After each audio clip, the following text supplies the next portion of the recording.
professor Vicente. Começou a aula para alunos inteligentes. Começou a aula do professor Vicente. Começou a aula para alunos inteligentes. Começou a aula. Começou a aula. E a aula de hoje é a Grécia. Grécia Antiga. Grécia Antiga, do período arcaico até o helenismo. Perpassando justamente pelo período clássico, o período socrático. Bem, essa Grécia Antiga, ela trouxe muitos legados e muita coisa positiva e interessante da gente estudar, pesquisar. E a base de todo o nosso conhecimento sobre a Grécia é mediante as cidades independentes. É a chamada polis. Haviam várias cidades na Grécia, tanto na Grécia continental, insular, peninsular, e essas cidades elas eram independentes, elas não uniam, elas não formavam um reino, um império único, mas elas tinham o seu governo independente. E esses governos independentes eram cidades chamadas polis. E essas polis, das que mais se destacaram, entre Tebas, Corintos, Atenas, Esparta, essas duas últimas, elas serviram de observatório para ver o comportamento dessas cidades e os legados que elas nos deixaram. Bem, falando sobre os atenienses, Atenas ela vem se desenvolvendo justamente descendente do povo jônico. O povo jônico era um povo pacífico, era um povo tranquilo, e os atenienses então tiveram um perfil, por assim dizer, uma identidade que a gente pode afirmar, a identidade diplomática. Os atenienses tornaram-se muito diplomáticos. Eles eram bons de conversar, eram bons de debater. Os atenienses tinham essa característica. Já os espartanos, eles possuíam uma característica, por serem descendentes dos dóricos, mais violentos, eles possuíam uma característica militar. Então, você tinha os atenienses diplomata e os espartanos militares. É interessante que isso era um perfil de comportamento que era bem diferente em muitos aspectos. Por exemplo, a mulher ateniense ficou conhecida como uma mulher mais submissa. Caetano diz: pense nas mulheres de Atenas. E aí nós podemos perceber o perfil que era uma mulher que era mais dócil para aceitar as realidades do seu tempo. Não que ela fosse de fato favorável à submissão, mas dentro do perfil diplomático essa mulher era desse jeito. Já a mulher espartana tinha um outro perfil. A criança ateniense, a criança espartana tinham perfis bem diferentes. No que diz respeito à organização da formação de governo, Esparta era mais simples. Esparta desenvolveu, logo do princípio, uma diarquia na parte do poder executivo, 2 reis governavam, que eram apoiados por uma pela, um grupo que formava uma espécie de poder legislativo, que estava relacionado a Jerúsia, que também era um grupo de anciões, que indicava inclusive o poder judiciário, os éforos.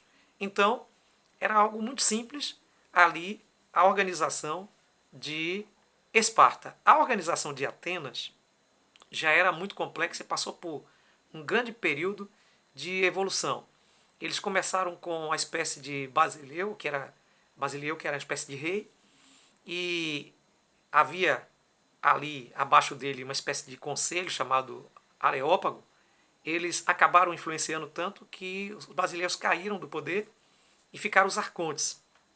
Na verdade, vários homens que faziam esse papel administrativo, que com o passar do tempo se destacaram mais aqueles legisladores. E aí nós temos 2 nomes de referência: o Darco, que foi responsável pela questão das leis escritas, e o Solon, que foi responsável pelo fim da escravidão por dívida e também foi responsável pelo voto censitário, aquele voto que selecionava as pessoas que tinham mais condições justamente para participar das eleições.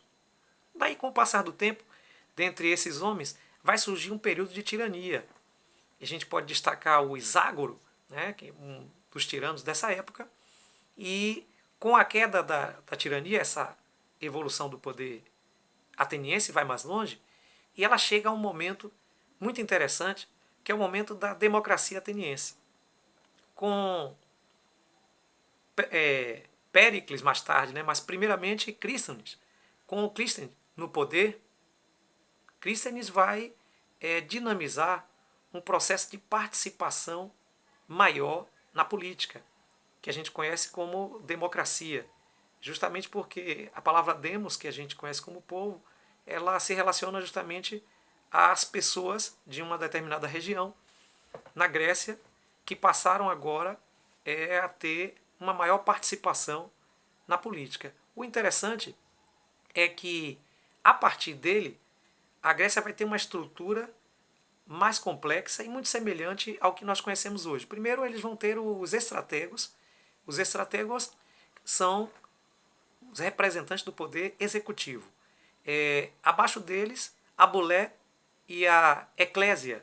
A bulé e a eclésia formam ali o poder legislativo. E então, esses vão administrar o que nós conhecemos como organização, como estrutura democrática da Grécia, que era uma participação entre 5 a 10% da população, ficando de fora mulheres, escravos, comerciantes, mas era uma democracia direta, em que eles votavam justamente no seu governante que iria assumir, o seu legislador ou o seu do poder executivo, que iria assumir a prerrogativa de líder na cidade ateniense. Bem, do outro lado, nós temos os espartanos. No que diz respeito agora à parte social, à organização social, os espartanos teriam uma pirâmide social que, no alto dela, estariam os expatriartas, que na realidade são os mais próximos da descendência dórica. Descendência dórica, viu? Não vamos confundir. Depois, então, nós teríamos os periecos, que na realidade se afastaram em termos de parentesco dos expatriatas, e eles moravam em lugares mais afastados. Por isso, então, daí vem a palavra periferia. Periecos vai derivar aí a palavra periferia, o lugar mais afastado. Abaixo deles tinham os ilotas, que eram os mais pobres, faziam o papel de escravos. Na pirâmide ateniense, nós então teríamos lá no começo da pirâmide os eupátridas. São descendentes aí dos jônicos, e seguindo a eles nós temos os demiurgos e os georgoi, fazendo ali aquela camada média. Estavam entre eles os comerciantes e os donos de terras. E na parte mais baixa nós temos ali os tetas, que eram os mais pobres, viviam em condições de escravidão, e os metecos, que eram escravos também, mas esses vinham de fora, eram estrangeiros, fazendo então a pirâmide ateniense. Um detalhe importante é que os gregos, eles nos legaram muitas coisas positivas e maravilhosas. Temos entre eles o pai da história, Heródoto. O Heródoto, pai da história, ele sistematizou uma história que fosse contada de forma a separar as questões ligadas à mitologia, à religião. Foi ele quem inaugurou essa questão de passar a informação da história para outras gerações com menor teor de o que a gente conhece hoje como mitologia. Bem, nós temos também a medicina. Hipócrates. O Hipócrates, ele também saiu daquela zona de curandeirismo para uma zona de observação, como poderia tratar um doente, e observando assim os fenômenos naturais, como é que ele poderia repetir aquele tratamento justamente com outro paciente, né? E isso foi importante na contribuição que ele deu. Na matemática, nós temos Euclides, temos o Pitágora e o Tales. Eles são responsáveis pelas questões geométricas, são responsáveis também por alguns teoremas que a gente conhece muito bem, né? Teorema de Pitágora, teorema de Tales. Tales, aí que viveu no período até anterior, chamado período pré-socrático, ele vai desenvolver o critério do círculo, né? Do 360 graus. Bem, aí nós temos esses homens que foram os fundadores, por assim dizer, da ciência. Temos também legados esportivos. A Grécia vai nos legar a maratona, essa corrida fantástica que a gente faz. Todos os países do mundo hoje em dia fazem essa maratona. E também a questão da Olimpíada, que para eles tinha relação direta com o seu culto religioso. Bem, outros legados importantes, por exemplo, na religião, está ligada à mitologia. O Paterno, que era um lugar específico ali, onde juntava ali a confederação, o panteão das divindades, que muitos conhecem as histórias de Zeus, Apolo, Afrodite. Cada uma dessas divindades, elas eram ligadas a uma necessidade. A mitologia grega, a religião grega, ela é interessante porque ela apresenta, na realidade, seres divinos que têm vontades humanas. Então aí tem toda uma história interessante, Cronos, com o tempo, e a questão de Zeus tomar o poder, e aí vem o filho de Zeus, que é um semideus, que vem então entre Zeus e uma mulher que ficou muito conhecido como Hércules, né, na história. Então todo esse panteão de divindade que tem características humanas. É interessante esse legado, o legado mitológico. Mas também nós temos aí alguns legados voltados para a questão da filosofia. E aí nós vamos entrar em um outro período muito diferente, um período muito específico. Mas antes de eu falar sobre a questão da filosofia, eu quero também pontuar que os gregos foram guerreiros e tiveram que fazer muitas guerras, guerras das quais, na realidade, mudou toda a estrutura, até mesmo a estrutura de organização da Grécia, porque depois dessas guerras, as cidades não eram mais, como antes, cidades-estados independentes. E nós queremos salientar que os gregos passaram, a princípio, 50 anos em guerra. 50 anos em guerra contra os persas. Os persas queriam dominar e os gregos então impediram o domínio persa por meio de uma confederação, uma liga chamada Liga de Delos, que era uma organização que unia as cidades gregas sob a liderança de Atenas. Atenas saiu na frente dessa liderança e essa organização, depois de muitas batalhas, depois de muitas guerras, chamadas guerras médicas, eles conseguiram então vencer os persas e no Estreito de Salaminas eles tiveram a vitória e depois disso, nós temos aí, que a gente conhece como era de Péricles, depois disso os atenienses passaram a ter um grande domínio sobre os gregos.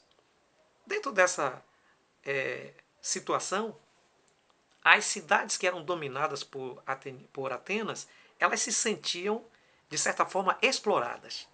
E então resolveram combater esse tipo de exploração. Então se formou uma nova liga. Para combater Atenas. Essa liga é chamada de Liga de Peloponeso.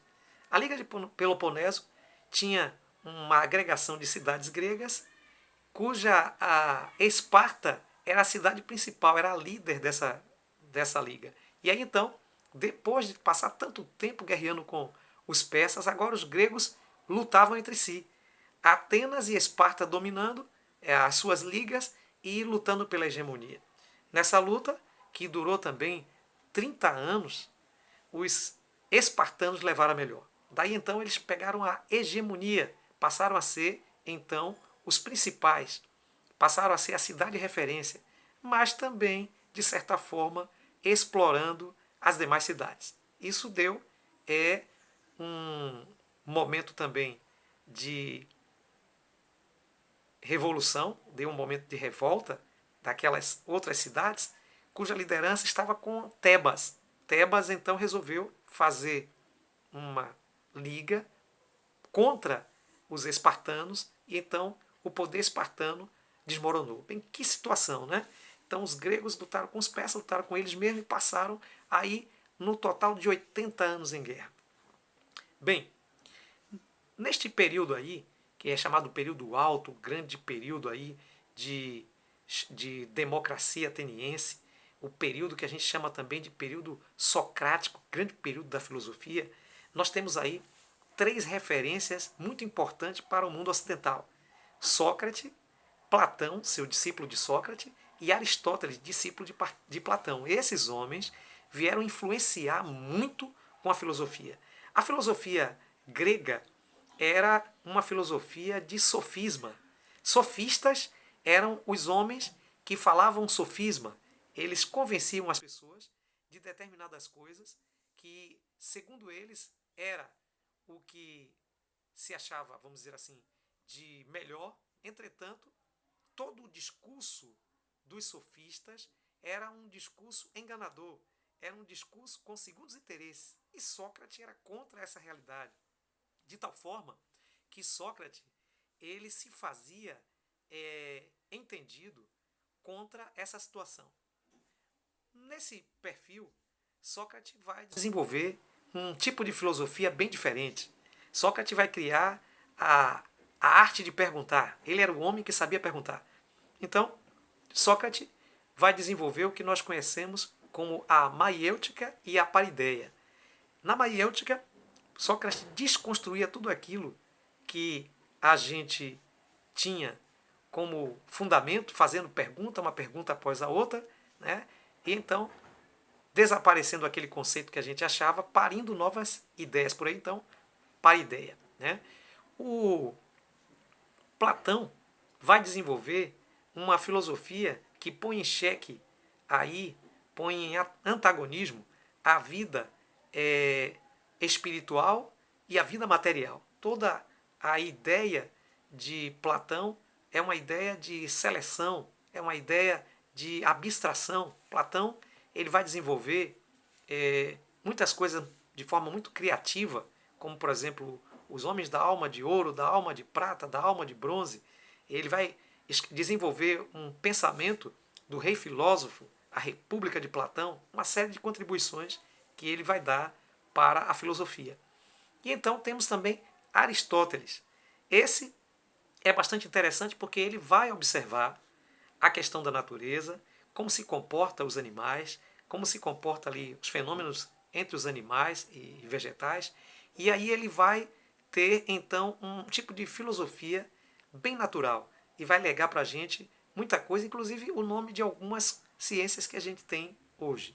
Bem, essa é a parte do nosso legado. Aí chegamos a um outro período. Diante daquela situação de muitas guerras que estava ocorrendo entre as cidades gregas, de um outro lado, na Macedônia, se desenvolve aí um outro poder.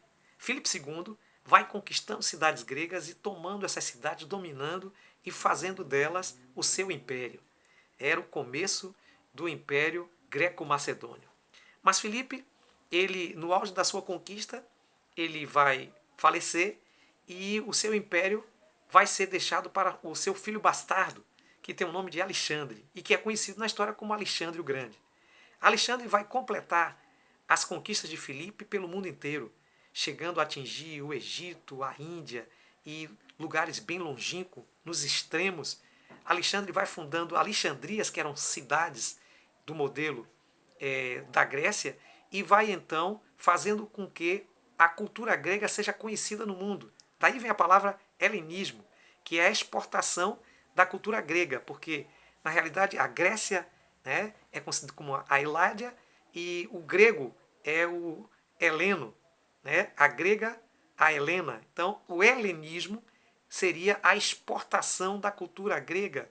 E mais, é também um sincretismo dessa cultura, que é conhecida como cultura ocidental, lá pelo Oriente, é um sincretismo com a cultura oriental, porque Alexandre, em suas conquistas, ele também recebe cultura oriental e mistura com a cultura grega. E isso realmente vai desenvolver bastante. Alexandre se torna um grande, poderoso general, um grande imperador, mas morre com pouca idade, de 32 para 33 anos. Alexandre então é acometido e morre. E com a morte de Alexandre, os seus 4 generais, Cassandro, Lisímaco, Seleuco e Ptolomeu, assumem o poder. Então termina-se assim o que nós conhecemos como o grande poderio da Grécia, que nos deixou excelentes legados na ciência, na matemática e em todos os legados da civilização ocidental. Forte abraço e até o próximo encontro.